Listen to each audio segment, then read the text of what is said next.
Welcome back to Shee's flavours. എല്ലാവർക്കും ഓണാശംസകൾ. അപ്പോൾ ഇന്ന് ഞാൻ ഒരു പാലടയുടെ റെസിപ്പിയാണ് കാണിക്കുന്നത്.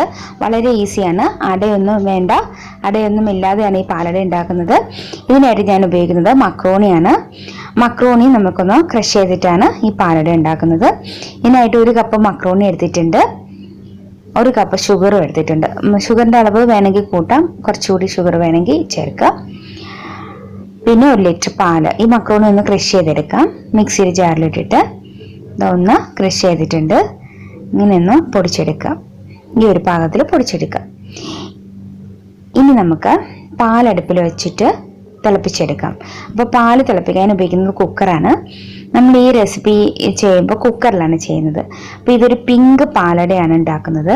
അപ്പോൾ ഈ പിങ്കിഷ് പാലട ഉണ്ടാക്കാനായിട്ട് നമ്മൾ ഈ കുക്കർ ഉപയോഗിക്കുന്നതാണ് നല്ലത്. അതിന് എന്താണെന്ന് ഞാൻ പറഞ്ഞുതരാം. അപ്പോൾ നമുക്ക് പാല് 1 ലിറ്ററും 1/2 ലിറ്റർ വെള്ളവും ചേർത്ത് തിളപ്പിച്ചു. അതിലേക്ക് മാക്രോണി പൊടിച്ചതും കൂടി ചേർത്തു. എന്നിട്ട് നന്നായിട്ട് തിളപ്പിച്ചെടുക്കാം. ഇനി ഇതിലേക്ക് ഞാൻ ഫ്ലേവറിന് വേണ്ടി ചേർക്കുന്നത് ഏലക്കയാണ്.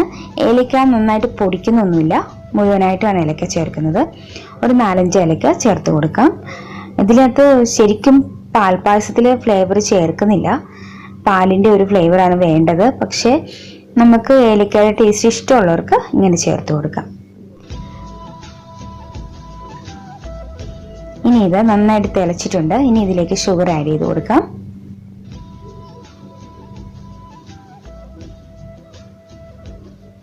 ഷുഗർ കൂടെ ആഡ് ചെയ്തിട്ട് നന്നായിട്ടൊന്ന് മിക്സ് ചെയ്ത് കൊടുക്കാം.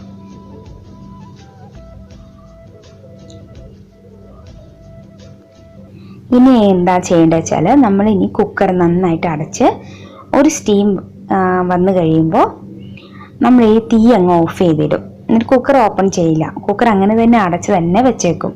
1 മണിക്കൂറോളം കുക്കർ തുറക്കുകയേ ചെയ്യരുത്. അതിന് ശേഷമാണ് നമ്മൾ കുക്കർ തുറക്കുന്നത്. ഇതിപ്പോൾ അടച്ച് വേവിക്കുകയാണ്. അതിനുശേഷം ഇതിപ്പോൾ 1 മണിക്കൂർ കഴിഞ്ഞു. അതിനുശേഷം തുറന്ന് നോക്കാം. ഇതിപ്പോൾ കളറ് നിങ്ങൾക്ക് മനസ്സിലാവുന്നുണ്ടോയെന്ന് അറിയില്ല, ലൈറ്റിൻ്റെ ഇതിൽ ആ പിങ്കിഷ് കളറ് മനസ്സിലാവണില്ല.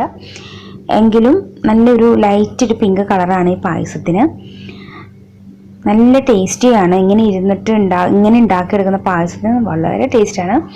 ഈ മക്രോണിയുടെ ഇതിലേക്കൊക്കെ നന്നായിട്ട് മധുരമൊക്കെ പിടിച്ച് നല്ല ടേസ്റ്റുള്ളൊരു പാലടയാണിത്.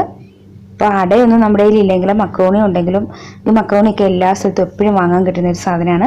അപ്പോൾ ഇത് മേടിച്ചിട്ട് നമുക്കിങ്ങനെ ഉണ്ടാക്കി നോക്കാം. വളരെ ടേസ്റ്റിയും ഈസിയുമാണ്. അപ്പോൾ നിങ്ങളെല്ലാവരും ട്രൈ ചെയ്ത് നോക്കണം. അപ്പോൾ ഈ ഓണത്തിന് എളുപ്പത്തിൽ നമുക്കൊരു പാലട ഉണ്ടാക്കിയെടുക്കാം. നല്ലൊരു നല്ല കൊഴുപ്പുള്ളൊരു ഇതായിട്ടാണ് ഈ പായസം.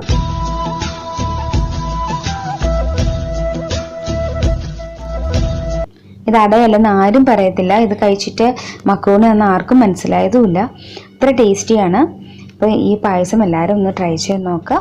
എന്നിട്ട് ഫീഡ്ബാക്ക്സ് എനിക്ക് അറിയിച്ചു തരണം കേട്ടോ. എല്ലാവരും എൻ്റെ ചാനൽ ഇഷ്ടപ്പെട്ടാൽ സബ്സ്ക്രൈബ് ചെയ്യാനും ലൈക്ക് ചെയ്യാനും ഷെയർ ചെയ്യാനും മറക്കല്ലേ. അപ്പോൾ thanks for watching. Happy Onam.